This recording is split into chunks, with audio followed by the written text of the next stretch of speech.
4713 West Washington Boulevard in Los Angeles. We are in Mid-City between Crenshaw and La Brea on Washington. My name is Ian Harris. I am a coach, a MMA fight trainer here at Fight Science. The name Fight Science came from before there was a name MMA, and people were just doing singular styles, and we had mixed styles. So instead of martial art, I called it a fight science. And then eventually we added MMA when mixed martial arts became a thing. MMA found me. I've been training since I was 6. I started boxing when I was 6, and then I wrestled junior high school a little bit, and then I started doing traditional martial arts, and then Muay Thai, and then the UFC had its first show in 94, 93, 94, and started doing jiu-jitsu after that. What are the hardships of coaching MMA? I mean, it's the problem with being a coach in MMA is it's a lot of work for the reward is completely personal. There's not much money in MMA. There's not much money until you get to the big levels. And unfortunately, the sport there's not very loyal. So you can bust your ass working with somebody for 8 years. You can bring them in from day one. They don't even know the letters M, and A. And then you can get them to like the UFC, and then they'll be like, I gotta go somewhere good.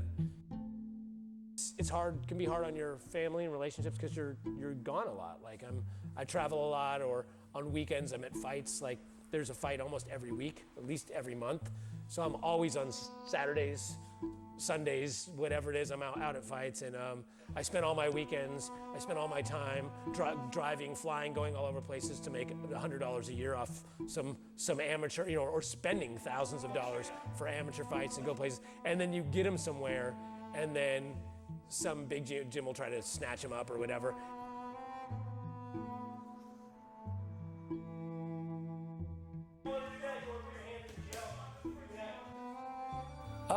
I would say actively competing, probably around 20 fighters. It goes up and down.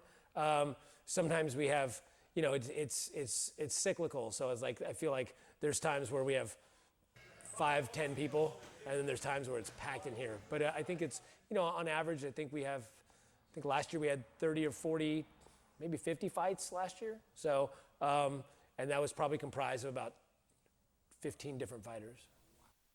Being an MMA coach is basically being a dad for a bunch of messed up children.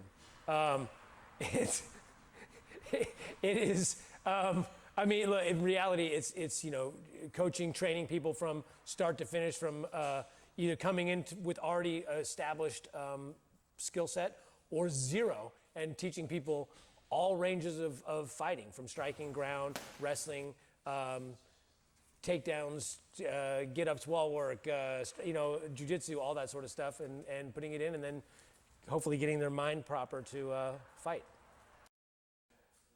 Most of the lower level fighters, amateurs, people on their way up, don't have or don't even need managers. So you kind of become the default manager. Like, I'm the one that books all their fights. I'm the one that have to watch all their tape to make sure that this is a good fight for you, or how are we going to game plan for this person.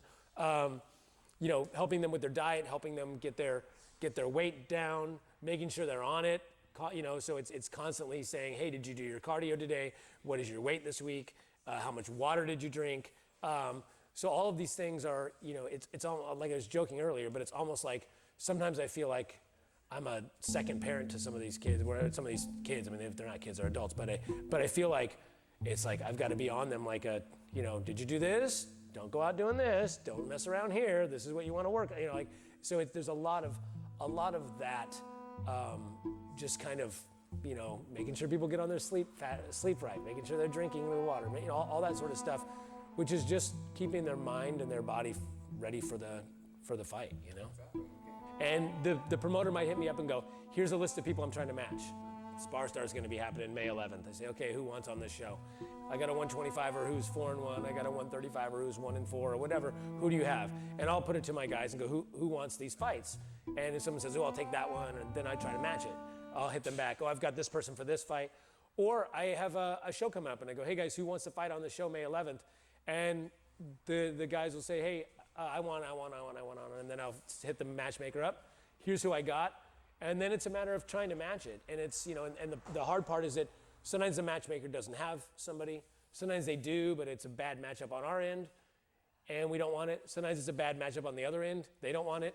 And then usually what happens is you get it all set and the fight falls out because somebody gets injured, somebody doesn't make weight, and then you got to get a last-minute fight, and that can go either way. Like you either get a last-minute fight that's lopsided your way because they're just grabbing somebody, or they're like, well, the only guy we have is this 8-0 monster, and you're like, great, that's who I got to fight, either take it or don't take it, or whatever the deal is, right? So that's what happens a lot. When it gets to the pro level, local pro level or regional pro level is pretty similar. I find it's harder to get matches because a lot of people are protecting their records.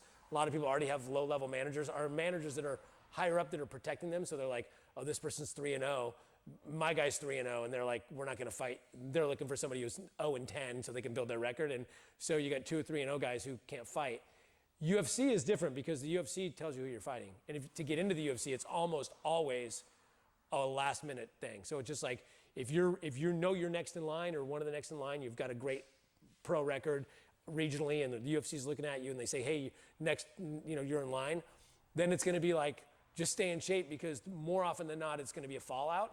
And we need somebody at 155 on next Saturday.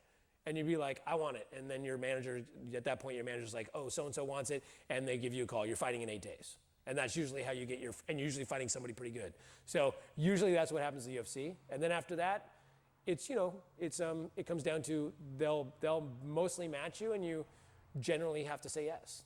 But almost all the guys at the gym, I won't say any particular name, but all the guys at the gym, I think, have the potential to be at least in the UFC, if not, high level in the UFC.